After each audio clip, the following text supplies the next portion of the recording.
Hey ladies, I'm Stephenie Joy. Thank you for joining the Still Standing podcast.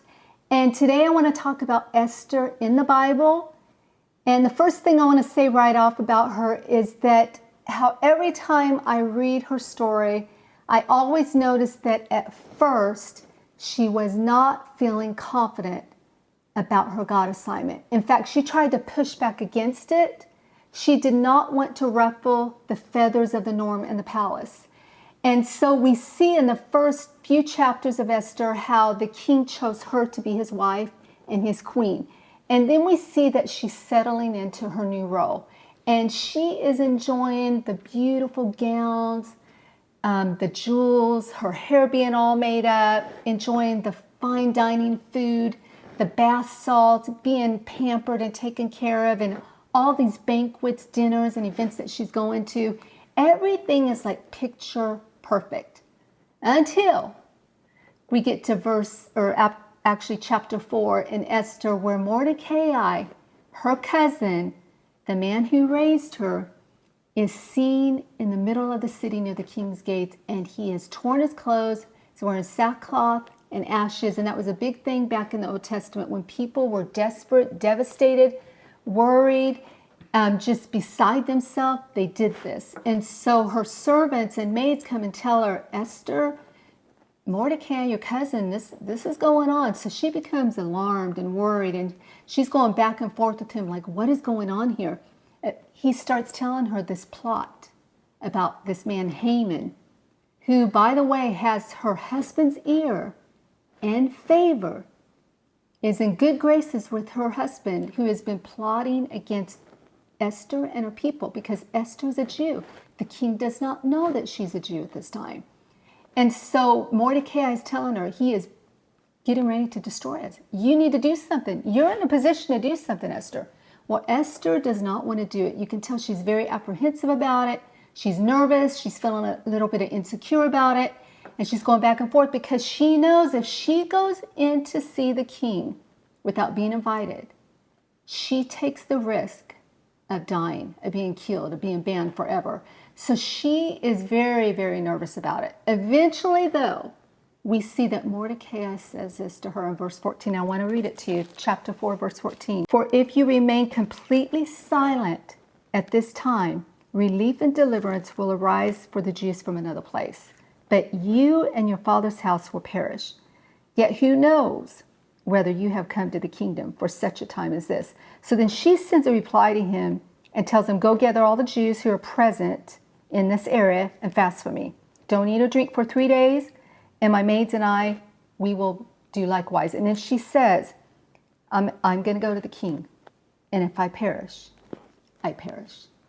So we see that she does this fast, this 3-day fast. But what always gets to me, after she does this fast, it's almost a different Esther rising up. She becomes bold, she becomes confident, and she gets a plan. And that's kind of what I want to go over. A few things she does. I jotted a few things down here. A few things we can take away from this story is the first thing Esther did was fast. And we all know that fasting is not easy to do nowadays more than any time. I feel like it's very hard to fast nowadays for many reasons. And I know that many women are on medication, supplements, have to eat. You may be a diabetic, you may have thyroid issues, you may have all kinds of different health issues that you're dealing with right now. So fasting just water like they did back in this day, it's impossible to do. But you can fast any other way. You can do a Daniel's fast. You can do the broth juice fasting, whatever works for you and your lifestyle, where you can continue taking all your medicine and supplements. And of course, talk to your doctor first. But I have found that more and more doctors do support different types of fasting. So I would do that if you are able to fast. The other thing we see here is that she puts a plan together. So she has a strategy here. Then she steps into position, and then she confronts the enemy. But the thing, it's building up. So she has a strategy. She's meeting with the king. And then finally they have this banquet with the king, Haman, and herself. And she's telling the king about this wicked man who's wanting to destroy her and her people. And the king is furious. He is so upset. And he's like, who is this man? Well, she responds in verse 6. Let me read it here. And Esther said, the adversary and enemy is this wicked Haman. And there's an exclamation mark. So that's letting us know that she was bold. She was going for it. She was confident. And it says that Haman was terrified of her and the king. And the interesting thing about this too that I wanted to kind of highlight here, he had been building these gallows for the Jews to kill them. He was hung on the same gallows that he was building to destroy the Jews.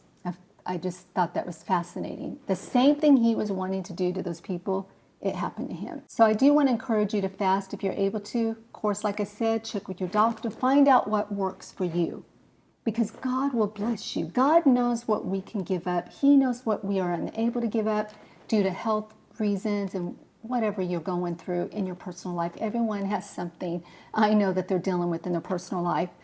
My mom and dad, I was thinking about this as I was putting this together.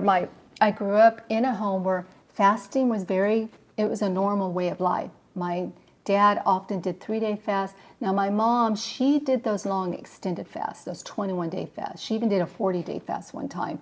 She had this special gift of fasting and prayer and intercession. And she was just in a totally different realm, but I grew up around that.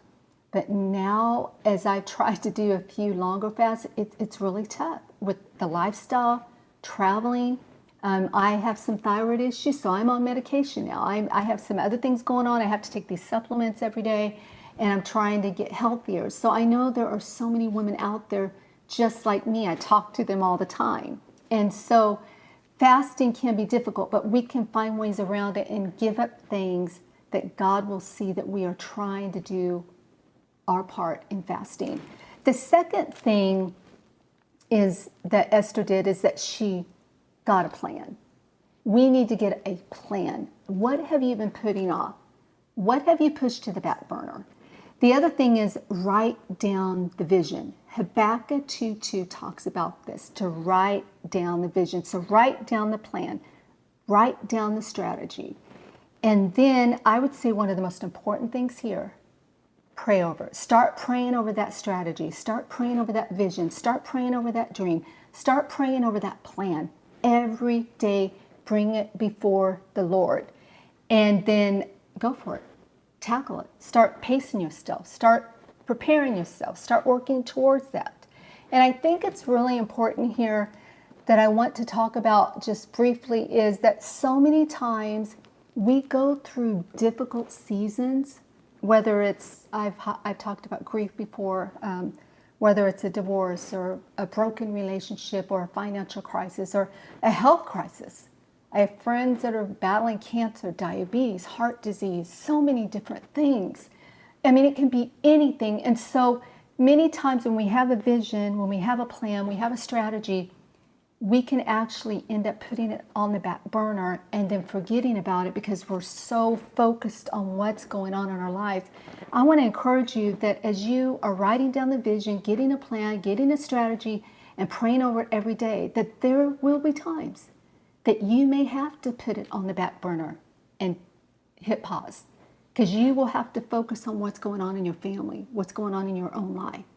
But you can pick it back up. There will come a time when you can pick it back up. One last thing I want to highlight here is that in chapter 4 of Esther, verse, I believe, 14, Mordecai tells Esther, for you were born for such a time as this, basically is what he says. In a nutshell, he is telling her, you were born for this moment, Esther.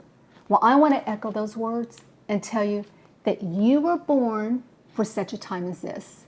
I was born for such a time as this. Did you know that you were born on purpose? For a purpose.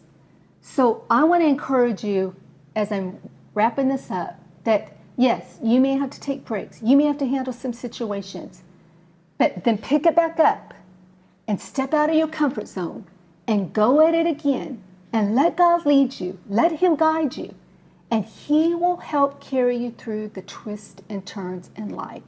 Don't give up on your dream. Don't give up on that assignment. Don't give up on your calling. Don't give up on all those things that you think you missed, that you think is over.